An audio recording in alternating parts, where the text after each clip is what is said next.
അതെ, ഈ T M ജെയുടെ പ്രോബ്ലമായിട്ട് വരുന്ന ആൾക്കാർക്ക് എല്ലാവർക്കും ഒരേ പ്രോബ്ലംസ് ആയിരിക്കില്ല. അപ്പോൾ അതുകൊണ്ട് തന്നെ അവരെ ട്രീറ്റ് ചെയ്യുന്നതും ഒരുപോലെയല്ല.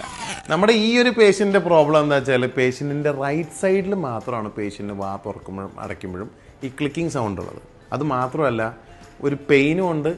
വാ തുറക്കുന്ന സമയത്ത് വായ ഒരു സൈഡിലേക്ക് ചരിഞ്ഞു പോവുകയും ചെയ്യുന്നുണ്ട്.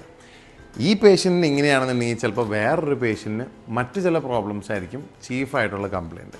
എന്ത് തന്നെയാണെങ്കിലും പ്രോപ്പറായിട്ടുള്ളൊരു ഡയഗ്നോസിസ് ആണ് നമ്മുടെ ട്രീറ്റ്മെൻറ്റ് പ്ലാനിൻ്റെ ബാക്ക് ബോൺ. ടി എം ജെയുടെ ഡയഗ്നോസിസിന് നമ്മളെ ഏറ്റവും കൂടുതൽ ഹെൽപ്പ് ചെയ്യുന്ന ഇൻവെസ്റ്റിഗേഷൻസ് ആണ് CT എയർവേയും ടി എം ജെയുടെ സ്കാൻസും.